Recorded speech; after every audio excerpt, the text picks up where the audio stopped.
Canadian बहू। मेरा ना बचपन से सपना था कि मैं विदेश जाऊं। आप में से भी कई लोगों का ये सपना रह चुका होगा ना। हमारी सपना बहू को भी अब ये चस्का लग चुका था और उसकी सुई भी बस एक ही चीज पे आकर अटक चुकी थी और वो थी कनाडा। आइए देखते हैं कि सपना कनाडा जा पाती है या नहीं। कनाडा? अब क्या बताऊं मैं तुझे कनाडा के बारे में। वहाँ तो छोटे छोटे बच्चे भी ना इंग्लिश में बात करते हैं। वाह यार, तेरा बेटा भी करता है क्या इंग्लिश में बात? अरे अम्मा, हमें सुसु आ रही है। अरे कितनी बार कहा है इंग्लिश में बोला कर। वहाँ है बाथरूम, जा करके आ सुसु। वो क्या है ना, अभी इंडिया में है ना, तो बस इसीलिए। नहीं तो वहाँ कनाडा में तो अंग्रेजों को भी पीछे छोड़ देता है। वाह, और बताना कनाडा के बारे में। अरे अब क्या क्या बताऊँ तुझे पता है हमने अभी CMW ली है। BMW तो सुनी है, ये CMW क्या होती है? तुझे नहीं पता? तू कनाडा नहीं गई क्या? यहाँ तो अभी 4G चल रहा है ना, वहाँ तो 10G तक पहुँच गए। अरे रीना, तेरी बातें सुनकर ना मेरा भी मन अब कनाडा जाने को कर रहा है। हाँ तो आ जाना, किसने रोका है? अभी से वीजा के लिए अप्लाई कर ले। अरे नहीं ना यार, यहाँ सबसे पहले मेरे पति देव को मनाना पड़ेगा। वो इंडिया छोड़कर चले तब ना।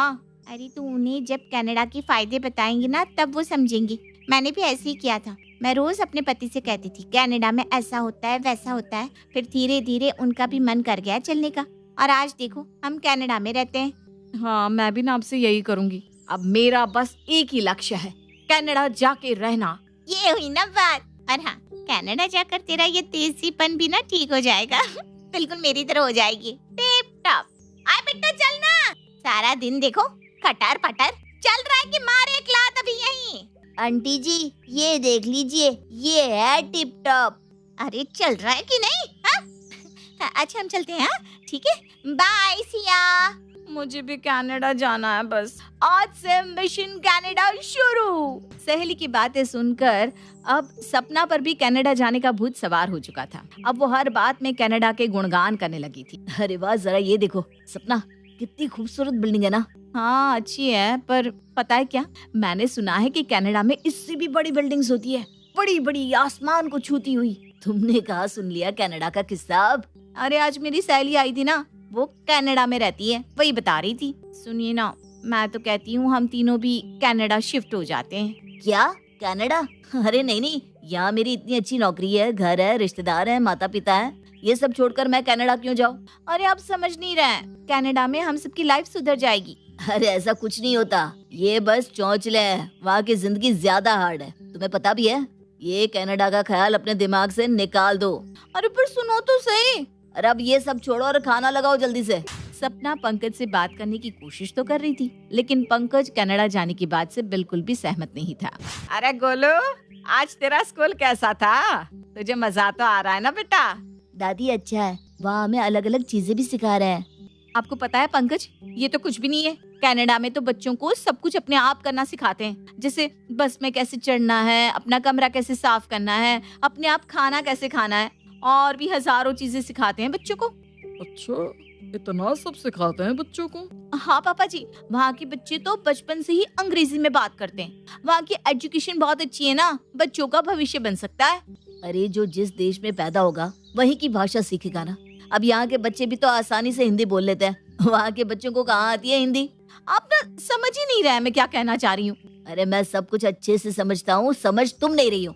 अरे कौन क्या नहीं समझ रहा, हमें भी तो कुछ बताओ। अरे कुछ नहीं माँ, बस तुम्हारी बहू के सर पर एक भूत सवार हो गया है, पर तुम फिक्र मत करो, कुछ ही दिनों में उतर भी जाएगा। अरे ये तो बात समझने को तैयार ही नहीं है, कैसे मनाऊं? सपना जैसे जैसे पंकज को कनाडा की अच्छी अच्छी बातें बताती, वैसे वैसे पंकज उसे अलग अलग तरीके की लॉजिक देकर चुप करवा देता। एक दिन पंकज काफी गुस्से में अपने कमरे में आता है। वो खुद से ही बात कर रहा था।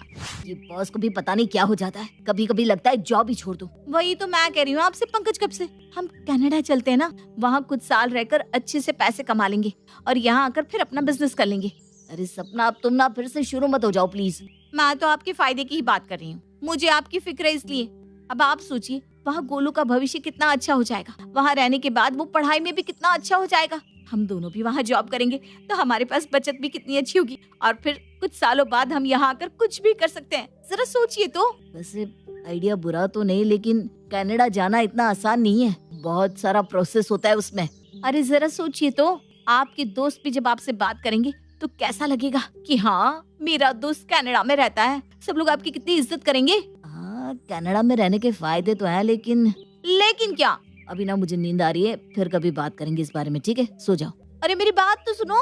पंकज के मन में भी अब थोड़ा सा ही सही, लेकिन कनाडा के प्रति उत्साह तो जाग चुका था और अब सपना को उस पर सही निशाना मारना था, जिसकी तैयारी वो रोज कर रही है। अरे नहीं मामा जी, पंकज को कहाँ पता होगा इन सब के बारे में। वो तो कभी इंडिया से बाहर गए ही नहीं। आप मेरी कजिन ना पायल के पति से पूछिए, वो तो विदेश में ही रहते हैं। उनकी बहुत जानकारी इन सब के बारे में। हाँ, पंकज को विदेश के बारे में, वहाँ के कामकाज के बारे में, वहाँ के लाइफस्टाइल के बारे में कुछ ज्यादा पता नहीं है। अरे वो तो कभी जाना भी नहीं चाहते। हाँ, आप ना पायल के पति से पूछ लीजिए, वो तो इन सब बातों में काफी आगे हैं। अच्छा, अभी रखती हूँ फोन। तुम ऐसा क्यों कह रही थी कि मुझे कुछ नहीं मालूम? तो और क्या कहती? आप थोड़ी ना गए कभी कनाडा जो आपको ये सारी बातें पता होंगी। गया नहीं, लेकिन इसका मतलब ये थोड़ी है कि मुझे कुछ पता नहीं। मुझे काफी जानकारी है कि बाहर कैसे जाया जाता है, कैसे काम किया जाता है, कैसे वीजा के लिए अप्लाई किया जाता है। मैं नहीं मानती। मुझे तो लगता है कि आप इसलिए कनाडा नहीं जाना चाहते क्योंकि आप डरते हैं कि आप कनाडा में रह नहीं पाएंगे। ऐसी कोई बात नहीं। अब तुम देखो मैं कैसे तुम्हें कनाडा लेकर चलता हूँ। बस मुझे थोड़ा वक्त दो, हम कनाडा जाकर रहेंगे। ये हुई ना बात। तो मैं अभी से कनाडा जाने की तैयारी शुरू कर देती हूँ। सपना अपने मकसद में कामयाब हो गई। उसने फाइनली पंकज को कनाडा जाने के लिए मना ही लिया। अब वो कनाडा की वीजा और बाकी डॉक्यूमेंट्स की तैयारी में लग चुका था। अब तो ये पुराने से कपड़े कौन ही पहनेगा। अब तो मैं कनाडा जाने वाली हूँ। वहाँ नए और मॉडर्न कपड़े पहनूंगी, नए नए जींस, टॉप्स, मैक्सी। मुझे तो सोच के बड़ी एक्साइटमेंट हो रही है। कब जाऊंगी मैं कनाडा, कब वहाँ के खूबसूरत रास्ते देखूंगी, कब वहाँ जाकर पटर पटर अंग्रेजी बोलूंगी। मुझे तो अभी से थोड़ी थोड़ी पैकिंग करना शुरू कर देना चाहिए। कितना सारा सामान लेना पड़ेगा। अभी तो माँ जी और पापा जी को भी बताना है कि हम कनाडा जा रहे हैं। मैं उन्हें बता कर आती हूँ। सपना आंगन में आती है जहाँ उसके सास और ससुर बैठे थे। ये देखो कितना अच्छा है। क्या अच्छा है पापा जी? अरे ये प्लॉट बहू जो मेरे गांव में पड़ा है, अब वहाँ भी नई नई बिल्डिंग्स बनने वाली हैं, तो हमारे प्लॉट की कीमत भी बढ़ गई है। मैं तो कहती हूँ अभी बेच देते हैं, काफी ज्यादा फायदा हो जाएगा हमें। हाँ, इस बारे में पंकज से बात करने ही वाला था, पर उसने आकर कहा कि वो कनाडा जाने की तैयारी कर रहा है। इन्होंने आपको बता दिया?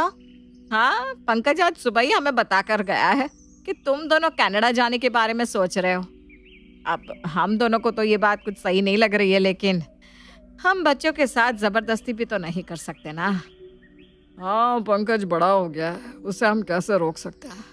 लेकिन तुम चिंता क्यों करती हो कावेरी, हमारी बेटी भी तो है अंकिता, और हमारे दामाद आकाश, वो भी तो हमारे बेटे की तरह ही है। हाँ जी, सच कहा आपने। अंकिता तो उस दिन फोन पे कह रही थी भैया के जाने के बाद पापा और आप मेरे पास चले आना रहने। और आकाश तो कितना अच्छा है, बिल्कुल बेटे की तरह हमारा ध्यान रखता है। इसीलिए मैंने आकाश कुमार को इस प्लॉट के सिलसिले में बुला लिया है। सपना बहू तुम चिंता मत करो, तुम दोनों आराम से कनाडा जाओ, यहाँ हम सब संभाल लेंगे। जी। सपना को ये बात अटपटी लग रही थी कि उसके सास ससुर उसकी ननद और दामाद को अब इतना तवज्जो दे रहे थे, लेकिन सपना और पंकज अब कनाडा की तैयारी में लगे थे, तो वो अपने सास ससुर को कुछ कह भी नहीं सकते थे। अच्छा सुनो ना। हाँ बोलो। पापा जी ने आपसे कुछ बात की क्या प्रॉपर्टी के बारे में? अरे नहीं तो, मुझसे उन्होंने कोई बात नहीं की, लेकिन हाँ कल उन्होंने आकाश कुमार को बुलाया था किसी काम से। काफी देर तक बातें भी कर रहे थे दोनों, और फिर पता नहीं कहाँ गए भी थे। तो आपको भी बैठना चाहिए था ना बातें करने के लिए फिर। अरे पापा ने तो कहा था, लेकिन हमें कनाडा जाना है ना, तो मैंने ही मना कर दिया कि मेरे पास वक्त नहीं है। अरे ऐसा क्यों कहा? आपको इन चीजों में ना ध्यान रखना चाहिए। अरे मैं हर जगह ध्यान नहीं रख सकता मेरी माँ।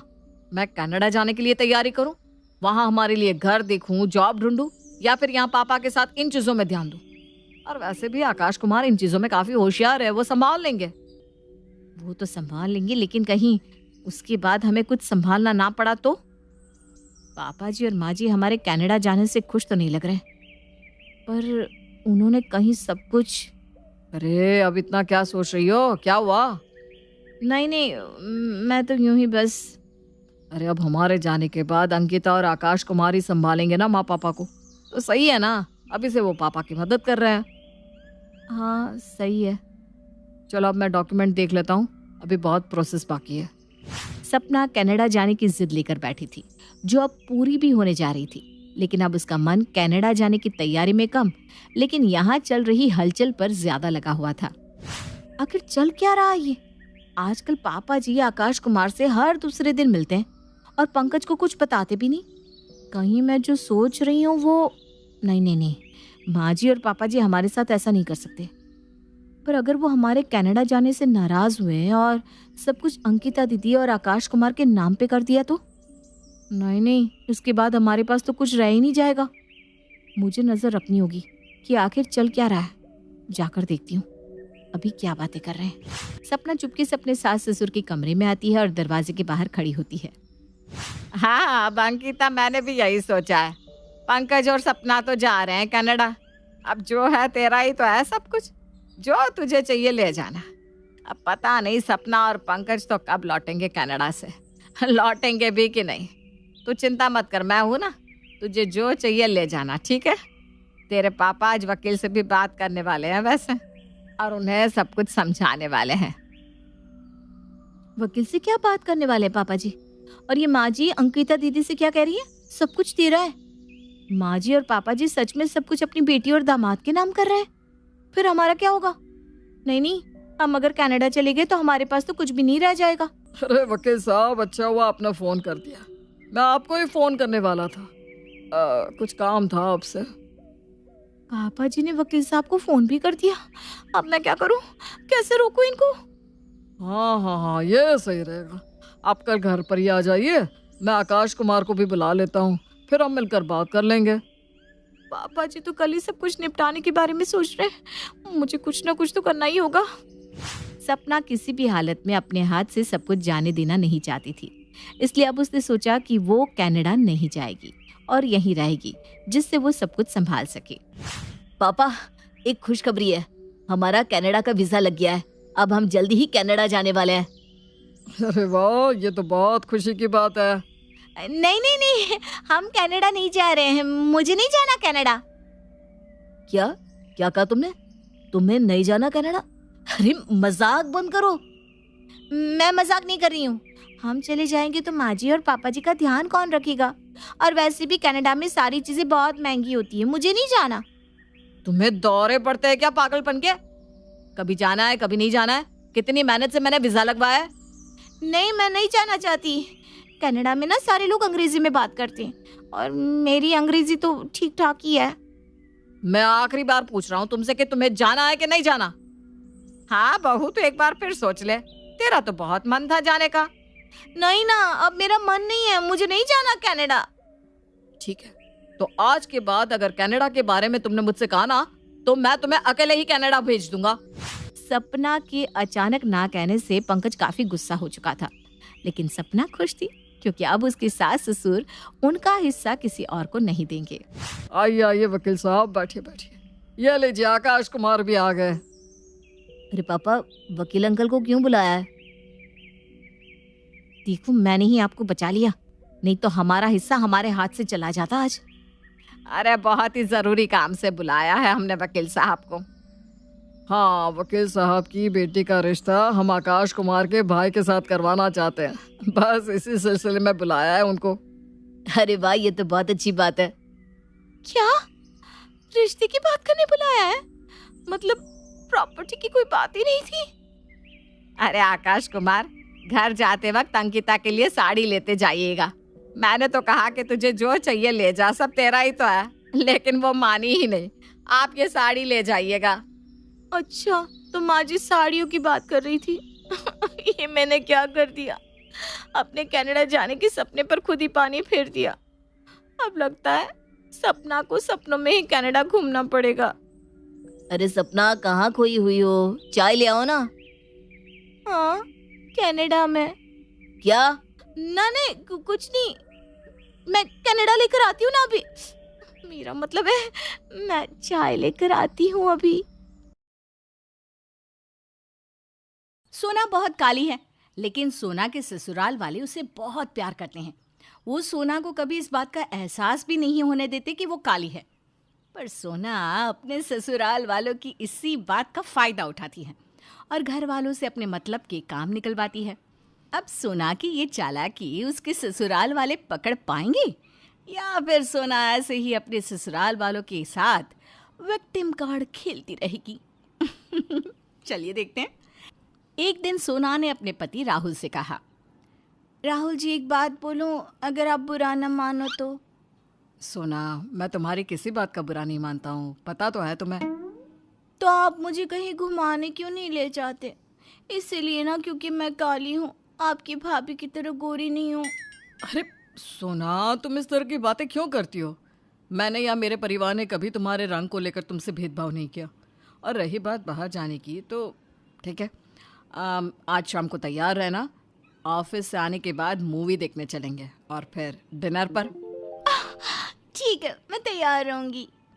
तभी सोना की जिठानी मीनू वहां आकर कहती है, अरे कहाँ जाने के लिए तैयार रहोगी? शाम को राहुल जी और मैं मूवी देखने और डिनर के लिए जाएंगे। अरे वाह, ये तो अच्छी बात है। राहुल, शॉपिंग भी कराना सोना को। भाभी, आप दोनों मिलकर ना मुझे लूट ही लो। तुम्हारी बातों के चक्कर में मैं तो भूल ही गई कि मैं तुम दोनों को नाश्ते के लिए बुलाने आई थी। जल्दी चलो, नहीं तो माँ डांटेगी। तीनों नाश्ते के टेबल पर जाकर बैठ जाते हैं। तभी उनकी सास सुलोचना आकर कहती है, वाह वाह वाह, जवाब नहीं मेरी दोनों बहुओं का। आते ही नाश्ते के टेबल पर बैठ गई। अरे नाश्ते के पैर नहीं है जो खुद कर चला आएगा। जाओ नाश्ता लेकर आओ। दोनों बहुएं किचन में जाती है। तभी सोना कहती है, भाभी मैं काली हूँ ना, इसलिए माँ ने मुझे इतना सुनाया। अरे कैसी बात कर रही हो सोना, माँ ने मुझे भी तो सुनाया। उनकी तो आदत है इस तरह से डांटने की। तुम उनकी बात का बुरा मत माना करो। अच्छा एक काम करो, तुम जाओ, मैं खाना लेकर आती हूँ। सोना चली जाती है। मीनू नाश्ता लेकर आती है। शाम को सुलोचना सोना से कहती है, सोना बहू, आज खाना बनाने का इरादा नहीं है क्या? है? अभी तुम्हारा पति आएगा और खाना टाइम से नहीं मिलेगा तो वो तुम्हें ही डांटेगा। माँ मैं बस जा ही रही थी। सोना किचन में चली जाती है और खाने की तैयारी करने लगती है। तभी मीनू ने वहाँ पर आकर कहा, अरे सोना, तुम अकेले ही खाना बनाने लगी, मुझे बुला लेती। भाभी मैं आपको कहती हूँ ना, माँ जी को मेरे रंग से बहुत परेशानी है, तभी तो आज उन्होंने मुझे इतना सुनाया और मुझे अकेले ही खाना बनाने के लिए भी कहा। सोना, तुम अपने मन में ऐसी बातें मत लाया करो। अरे माँ जी तुम्हें बहुत प्यार करती है, सच में। अच्छा एक काम करो, तुम अपने कमरे में जाओ, खाना मैं बना दूंगी बस। लेकिन माँ जी। अरे माँ जी कुछ नहीं बोलेगी, जाओ तुम रेस्ट करो। सोना अपने कमरे में जाते जाते सोचने लगती है, भला हो मेरे काले रंग का, जो हर बार मुझे घर का काम करने से बचा लेता है। चलो आज भी मुझे घर के काम से छुट्टी मिल गई। सोना ये सोचकर खुशी खुशी अपने कमरे में चली गई और आराम से सो गई। थोड़ी देर बाद उसका पति आया और उसे इस तरह सोता हुआ देखकर कहने लगा, अरे सोना, तुम इस समय क्यों सो रही हो? क्या हुआ, तबीयत ठीक है ना? राहुल की आवाज़ सुनकर सोना की आँख खुल जाती है। वो कहने लगती है, राहुल जी, आपके घर वालों को मुझसे इतनी परेशानी थी तो उन्होंने आपकी शादी मुझसे क्यों करवाई? अरे किसी को तुमसे कोई परेशानी नहीं है, वह है तुम्हारा। लेकिन आज तुम ये सब क्यों बोल रही हो? आपकी माँ ने मुझे खाना ना बनाने के पीछे बहुत बातें सुनाई। जब मैं खाना बनाने के लिए किचन में गई तो भाभी ने मुझे यहाँ भेज दिया, और ये सब मेरे साथ इसलिए हो रहा है क्योंकि मैं गोरी और सुंदर नहीं हूँ। सोना अपने पति को अपने वश में करने के लिए बेचारी की तरह रोने लगती है और अपने रंग को लेकर झूठी सच्ची कहानियां बनाती रहती है। अगले दिन सुलोचना की बहन की बेटी काव्या उनके घर पर आती है। कैसी हो बेटी, कैसे आना हुआ? कितने दिनों बाद तुझे मौसी जी की याद आई है? मासी जी, कल ना मैं शहर से बाहर जा रही हूँ तो आप सबसे मिलने आ गई। भाभी कहाँ है? तभी मीनू और सोना वहाँ आ जाती है। काव्या उनसे मिलती है और कुछ देर रुकने के बाद काव्या मीनू को एक गिफ्ट देते हुए कहती है, भाभी अब मैं चलती हूँ, आप सब अपना ध्यान रखना। और मीनू भाभी, ये गिफ्ट ना मैं आपके लिए लाई हूँ। अरे काव्या, तुम मुझसे छोटी हो, इसकी कोई ज़रूरत नहीं थी। भाभी आप भी तो मुझे गिफ्ट देती रहती हो, और मुझसे ले लो। काव्या वहाँ से चली जाती है, लेकिन सोना को ये बात पसंद नहीं आती। वो अपनी सास के पास जाकर कहती है, माँ जी, मैं काली हूँ ना, इसलिए मुझे कोई प्यार नहीं करता। अरे बहू, तू ऐसा क्यों बोल रही है? देखिए ना, काव्या ने भाभी को गिफ्ट दी लेकिन मुझे नहीं दी। अरे कोई बात नहीं ना, सोना भी तो उसे गिफ्ट देती रहती है। दिल छोटा मत कर बहू, मैं तुझे गिफ्ट दूंगी बस। अब सुलोचना अपनी बहू को गिफ्ट देती है, लेकिन फिर भी सोना का मुंह बना होता है। सोना अपने पति को सारी बात बताती है। वो सोना को समझाकर चला जाता है।